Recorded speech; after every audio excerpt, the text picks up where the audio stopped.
नमस्कार, बहुत स्वागत है आपका। मैं हूं सूर्या त्रिपाठी और आप देख रहे हैं हमारी खास पेशकश। अब इन्हें वैक्सीन भी हलाल चाहिए। दरअसल इंडोनेशिया में एक भयानक आफत ने जन्म ले लिया है। ऐसी महामारी जो मासूम बच्चों को अपना शिकार बना रही है। लाख कोशिशों के बावजूद भी सरकार के तमाम प्रयासों के बीच बीमारी थमने का नाम नहीं ले रही है। हर दिन बढ़ती मौतें, डरी हुई माएं और बेचैन परिवार है। यहां जिंदगी और मौत के बीच की लड़ाई चल रही है। इस महामारी ने न केवल स्वास्थ्य संकट खड़ा किया, बल्कि एक बड़े सामाजिक और नैतिक सवाल को भी जन्म दे दिया है। अब इन्हें वैक्सीन भी हलाल चाहिए। इस रिपोर्ट को देखिए और समझिए।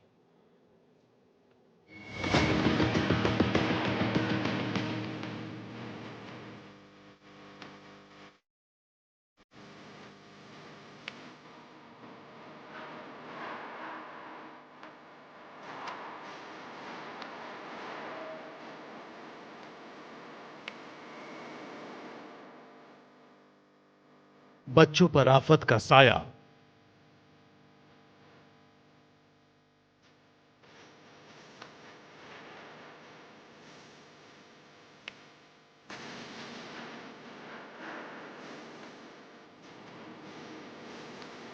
इंडोनेशिया में महामारी की मार।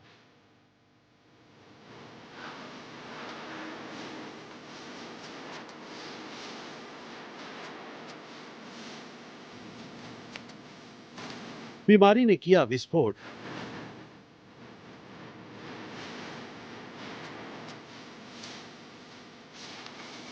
इलाज के रास्ते मुश्किल।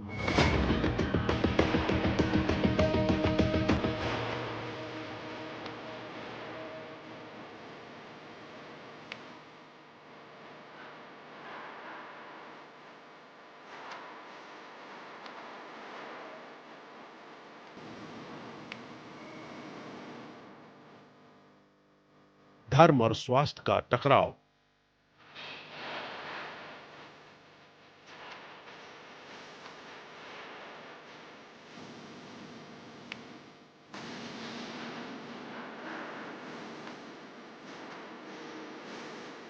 इस्लाम धर्म में हलाल की चीजों का काफी ध्यान रखा जाता है, फिर चाहे वो दवा ही क्यों ना हो।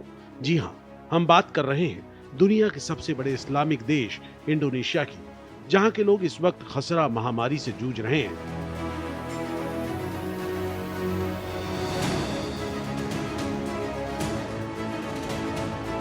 वही इससे निपटने के लिए सरकार ने वैक्सीनेशन अभियान शुरू किया है।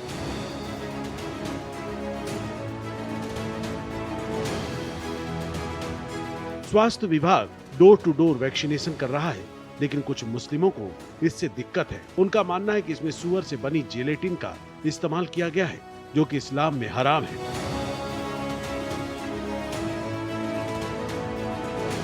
इस्लाम धर्म जो है कभी भी नहीं कहता है, और जो इस्लाम के जो स्कॉलर होते हैं, जिनको उलमा कहते हैं, है ना, स्कॉलर होते हैं, वो कोई धर्म गुरु नहीं होते, वो स्कॉलर होते हैं, इस्लाम के बारे में जानते हैं। तो वो कोई उनके ऐसी पकड़ ये नहीं होती है कि भाई उन्होंने अगर कुछ कह दिया बात तो आपको मानना ही है, ये करना है। वो तो सिर्फ एक जैसा वकील के पास जाते हैं, आप कानून के बारे में जानते हैं, उसी तरह का उनकी एक हैसियत होती है।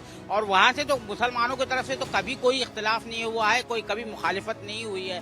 तो ये मुसलमानों से तो कोई ताल्लुक ही नहीं रखता है, क्योंकि इस तरह इस्लाम जो है वो साइंटिफिक रीजनिंग की बात करता है, इलाज के मामले में कभी भी नहीं करता। कि आप जानते कि शराब इस्लाम में हराम है, लेकिन दवाओं में शराब का इस्तेमाल होता है, अल्कोहल का इस्तेमाल होता है, सब लोग इस्तेमाल करते हैं, तो ऐसी कोई बात ही नहीं है। और वैक्सीन जो है तभी लगती है जो दिया जा रहा है। आपने सुना होगा पोलियो का है, जितने भी जो है आजकल बच्चों के लिए जो टीके लगाए जाते हैं, आप आपने कभी कोई खबर सुनी कि मुसलमानों ने उसकी मुखालिफत की है? रिपोर्ट के मुताबिक मादुरा द्वीप पर खसरा का कहर बरपा है। 9 महीनों में 2600 से ज्यादा बच्चों को ये बीमारी चढ़ चुकी है और 20 मौतें दर्ज हो चुकी हैं।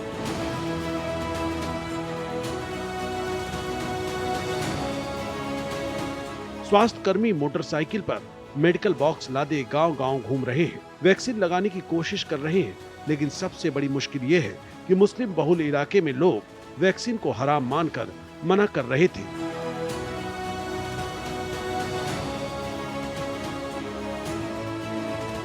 धर्म जो है कभी भी जो है इलाज की तरफ तो पहले कहा जाता है कि भाई इलाज करो बाद में दुआ, पहले इलाज है बाद में दुआ है। तो वहाँ पर तो कोई सवाल ही पैदा नहीं होता। अब ये जो बात कही जा रही है, कहाँ से निकाला है, किसके जहन में इस तरह का आया कि धर्म को जो है तो प्रायोरिटी देना है या जो है इलाज को प्रायोरिटी देना है, ये तो बेसिक तौर पर सवाल ही गलत है। मुसलमानों का कहना है कि ये उनकी मजहबी भावनाओं को ठेस पहुंचा रही है।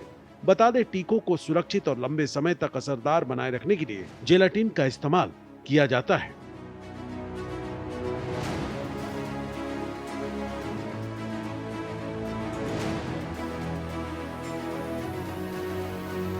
ये जेलाटिन अधिकतर सूअर से प्राप्त होता है, लेकिन इस्लाम में सूअर के मांस को हराम माना गया है, जबकि वैक्सीनेशन बच्चों की जान बचाने का सबसे मजबूत हथियार है।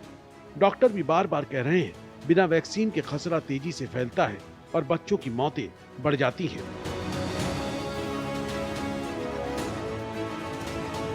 लेकिन कई माता पिता इसे हराम मानकर इनकार कर चुके हैं। धार्मिक आस्था और स्वास्थ्य सुरक्षा के बीच फंसे इस समुदाय की दुविधा ने इस संकट को और भी गहरा बना दिया है। मुसलमानों को एक बदनाम करने का जो फंडा जो शुरू हुआ है, ये एक इस्लामोफोबिया जो चल रहा है पूरे ऑल ओवर वर्ल्ड। और आप ये बताइए कि साइंटिफिक जो तरक्कियां हुई हैं, जिनको आज आप जिस नजरिए से भी देखें मुसलमानों को, मुसलमान आज पिछड़ा हुआ है या वर्ल्ड वाइड पिछड़ा हुआ है। बता दें, 2018 में इंडोनेशिया के धार्मिक नेता ने ऐसी वैक्सीन को हराम घोषित किया था, लेकिन कोई और विकल्प नहीं मिलने पर समाज हित में इस्तेमाल की इजाजत दे दी थी। लेकिन आज फिर वही टकराव वैक्सीनेशन को रोक रहा है। रिपोर्ट के मुताबिक अगस्त से स्वास्थ्य विभाग ने 78,000 वैक्सीन का इंतजाम किया है, जो घरों, स्कूलों और क्लिनिकों तक पहुंचाई जा रही है। लेकिन लोग वैक्सीन की बात सुनते ही बहाना बना लेते हैं। वहीं एक्सपर्ट्स का मानना है कि खसरा जैसी संक्रामक बीमारी को रोकने का इकलौता रास्ता मास वैक्सीनेशन ही है।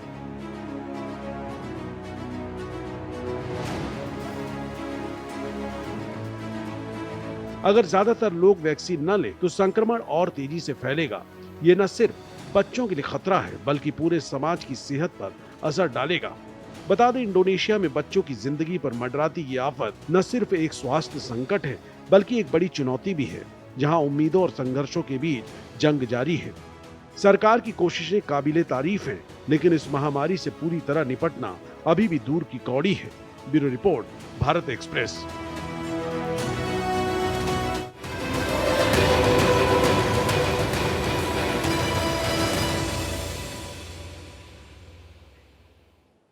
और अब बात करेंगे तबाही का घातक प्लान। दक्षिण कोरिया ने दावा किया है कि उत्तर कोरिया के तानाशाह किम जोंग उन ने 2000 किलोग्राम हाई क्वालिटी वाला यूरेनियम जमा कर लिया है, और इस खुलासे से अंतर्राष्ट्रीय स्तर पर चिंता बढ़ती जा रही है। दक्षिण कोरिया के मंत्री चुंग डोंग यंग ने जानकारी दी है कि इस यूरेनियम से लगभग 47 परमाणु बम बनाए जा सकते हैं। चुंग ने यह भी बताया कि उत्तर कोरिया में 4 यूरेनियम संवर्धन इकाइयां भी सक्रिय हैं, जिनमें योंगब्योन सबसे प्रमुख है। विशेषज्ञों का यह भी मानना है कि उत्तर कोरिया अपने परमाणु हथियारों के भंडार को तेजी से बढ़ाने के लिए कई केंद्र बना रहा है। दक्षिण कोरिया का रक्षा मंत्रालय पहले भी चेतावनी दे चुका है कि उत्तर कोरिया के पास परमाणु बनाने के लिए पर्याप्त यूरेनियम है, और इसी पर देखिए हमारी खास रिपोर्ट।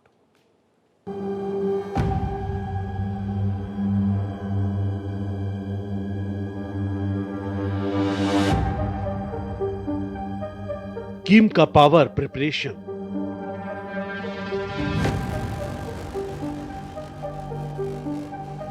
अमेरिका का बड़ा टेंशन।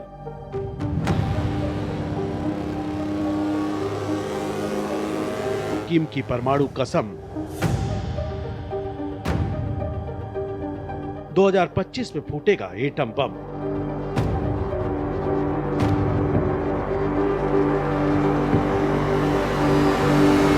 दुनिया में मची खलबली।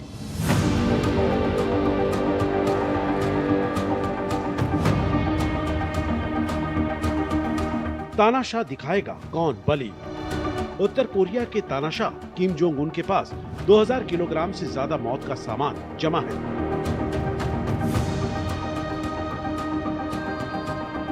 ये जानकारी दक्षिण कोरिया ने दी है, जो उत्तर कोरिया का कट्टर दुश्मन है। दक्षिण कोरिया के एकीकरण मंत्री चुंग डोंग यंग ने दावा किया है। उनके अनुमान के मुताबिक उत्तर कोरिया के पास लगभग 2 ton extremely pure uranium stock है, जिसकी शुद्धता 90% या उससे अधिक है। साथ ही चुंग ने ये भी खुलासा किया कि खुफिया सूत्रों से मिली जानकारी के आधार पर किम जोंग उनके शहर प्योंगयांग में कई संवर्धन इकाइयों का संचालन कर रहा है।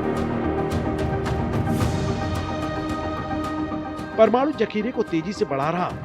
उन्होंने आगे कहा, फिलहाल नॉर्थ कोरिया के यूरेनियम सेंट्रीफ्यूज 4 अलग-अलग जगहों पर काम कर रहे हैं। उनके मुताबिक केवल 5 से 6 किलोग्राम प्लूटोनियम एक परमाणु बम बनाने के लिए पर्याप्त है। उन्होंने कहा कि 2000 किलोग्राम अत्यधिक शुद्ध यूरेनियम, जिसे केवल प्लूटोनियम बनाने के लिए रिजर्व किया जा सकता है, भारी संख्या में परमाणु हथियार बनाने के लिए पर्याप्त होंगे।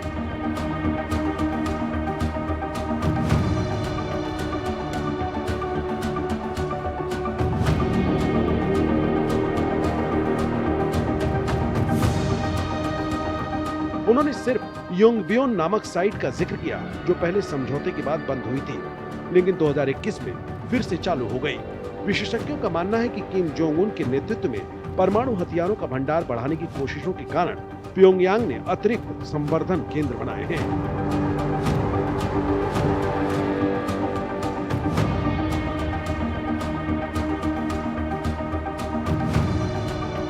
एक रिपोर्ट के मुताबिक दक्षिण कोरिया का रक्षा मंत्रालय लंबे समय से कहता आ रहा है कि उत्तर कोरिया के पास उच्च शुद्धता वाले यूरेनियम पर्याप्त मात्रा में है, जो परमाणु बमों का मुख्य सामग्री है।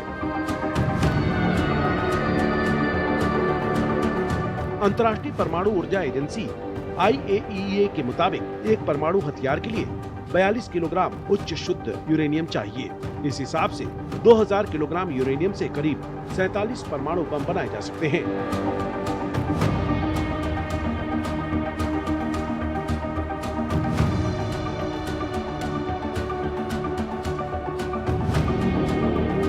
चुंग ने प्योंगयांग के परमाणु कार्यक्रम को तुरंत रोकने की आवश्यकता पर जोर दिया। उन्होंने कहा कि उत्तर कोरिया का परमाणु विस्तार एक इमरजेंसी मुद्दा है। इसके अलावा उन्होंने तर्क दिया कि प्रतिबंध काम नहीं कर रहे और इसका एकमात्र समाधान प्योंगयांग और वाशिंगटन के बीच शिखर सम्मेलन है।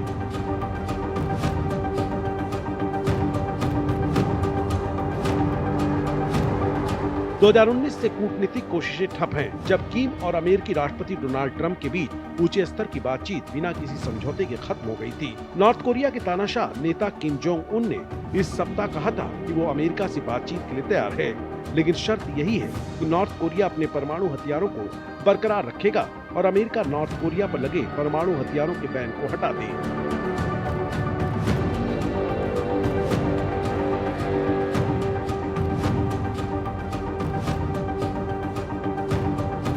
नॉर्थ कोरिया ने 2006 में अपना पहला परमाणु परीक्षण किया था। उसके बाद उसके प्रतिबंधित हथियार कार्यक्रमों के लिए उस पर संयुक्त राष्ट्र के प्रतिबंध लगा दिए गए।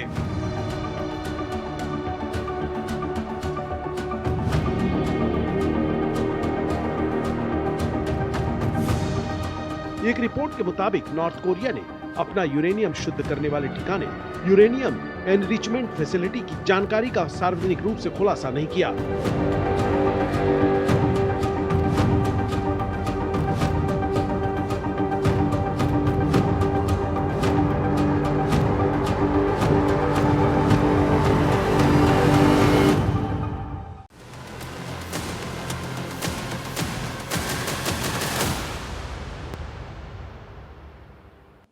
ब्रेक के बाद स्वागत है आपका। आप देख रहे हैं हमारी खास पेशकश। टोक्यो में मोदी के लिए विशेष पूजा। दरअसल प्रधानमंत्री नरेंद्र मोदी का 75वां जन्मदिन 17 सितंबर को मनाया गया और इस मौके पर देश विदेश से उन्हें बधाइयां मिली। उनकी लंबी उम्र और अच्छे स्वास्थ्य के लिए लोगों ने दुनिया के अलग अलग हिस्सों में पूजा और प्रार्थना भी की। जापान के टोक्यो में भी 600 साल पुराने जोजोजी मंदिर में उनके लिए विशेष पूजा अर्चना का आयोजन किया गया और उनके दीर्घायु के लिए बौद्ध मंत्रोच्चार भी किया गया। इस रिपोर्ट को देखिए और समझिए।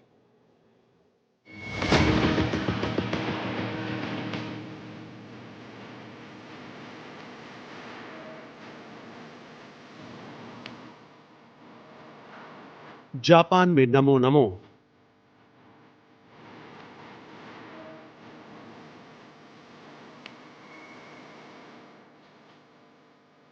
टोक्यो के मंदिर में विशेष पूजा।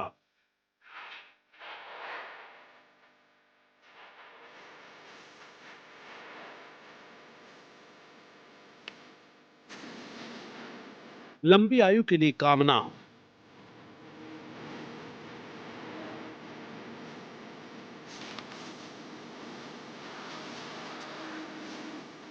जोजो जी मंदिर में जप।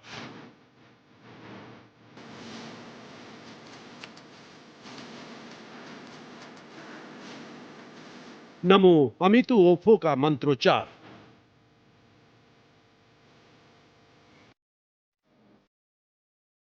सोशल मीडिया पर टोक्यो के 600 साल पुराने जोजो जी मंदिर से एक वीडियो सामने आया है, जहां पुजारी ने प्रधानमंत्री नरेंद्र मोदी के लिए खास पूजा और प्रार्थना की।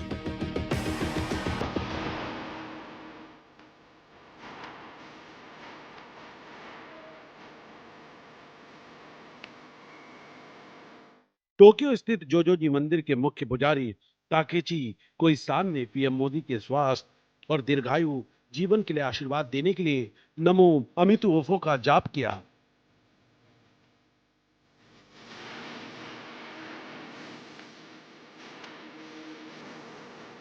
साथ ही पीएम मोदी और उनके 75वें जन्मदिन पर आशीर्वाद देने के लिए विशेष बौद्ध प्रार्थना की।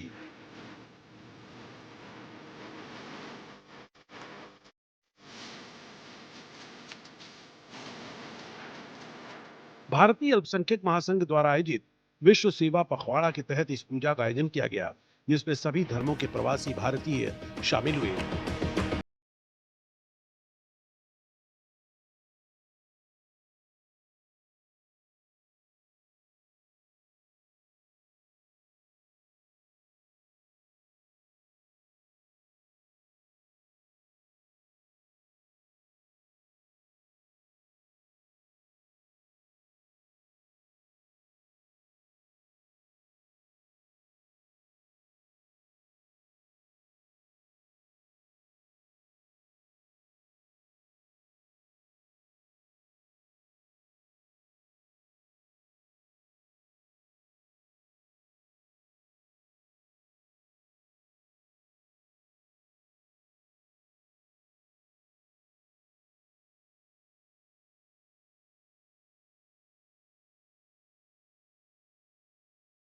जापान की प्रसिद्ध सितार वादक अकिको कोकुबू ने लाइव प्रस्तुति दी और कहा कि भारतीय शास्त्रीय संगीत के प्रति उनका प्रेम प्रधानमंत्री मोदी से प्रेरित है।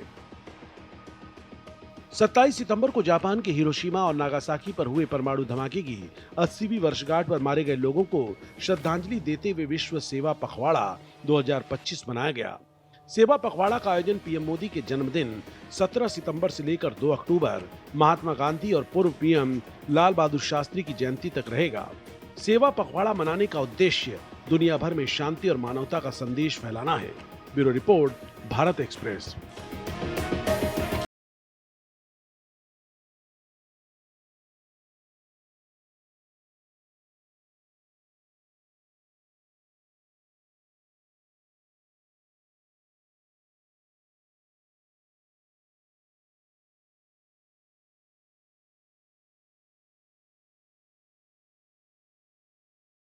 इस रिपोर्ट को आपने देखा और सोचा होगा कि किस तरीके से एक तरफ देश में प्रधानमंत्री नरेंद्र मोदी का जन्मदिन मनाया गया, तो दूसरे तरफ देश विदेशों से भी उन्हें शुभकामनाएं और बधाइयां के संदेश मिले हैं। लेकिन इन सब के बीच जापान में भी विशेष पूजा अर्चना की और किस तरीके से प्रधानमंत्री मोदी की लोकप्रियता का अंदाजा इसी बात से लगा सकते हैं कि देश हो या फिर विदेश, लेकिन मंदिरों में विशेष पूजा अर्चना कर देश के प्रधानमंत्री नरेंद्र मोदी की लंबी आयु की कामना की जा रही है। अलग अलग जगहों से भी देश के कई ऐसे अलग अलग स्थान हैं जहां पर प्रधानमंत्री नरेंद्र मोदी के लिए विशेष पूजन अर्चन किया गया। फिलहाल हमारी खास पेशकश में इतना ही। देश और दुनिया की तमाम खबरों के साथ आप देखते रहिए भारत एक्सप्रेस।